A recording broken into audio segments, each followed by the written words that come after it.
அனைவருக்கும் என் கனிந்த மாலை வணக்கம். என் பெயர் ஜெய கனிஷ்கா. என் அப்பாவின் பெயர் திரு ஜெயசங்கர்.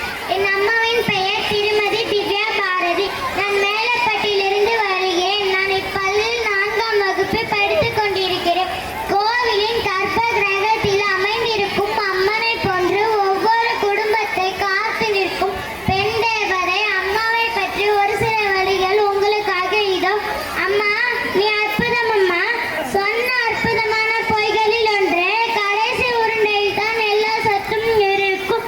இது மட்டும் வாங்கி கொட கண்ணா என்பது நாம் பெற்ற முதல் ரத்த தானம் எது என்று தெரியுமா? நம் அம்மாவின் பால். தன் அம்மா தனக்கு என்னெல்லாம் செய்தாள் என்பதை மனிதன் ஒருபோதும் உணர்வதில்லை. அதை உணர்ந்த போது அவள் உயிரோடு இருப்பதில்லை.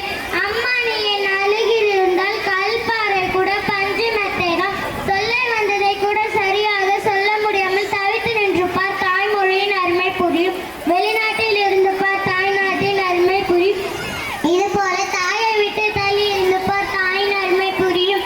என் முகம் என் குணம் அறியும் முன்பே என்னை நேசித்த ஒரே மனித இனம் என் அம்மா மட்டும்தான். நான் ஒரு முறை அம்மா என்று அழைப்பதற்காக பிரசவ நேரத்தில் 1000 முறை அம்மா அம்மா என்று கதறியவள் தான் என் அம்மா. குழந்தைகளின் பல்வேறு அழுகை. நான் ஒரு முறை அம்மா என்று அழைப்பதற்காக பிரசவ நேரத்தில் 1000 முறை அம்மா அம்மா என்று கதறியவள் தான் என் அம்மா.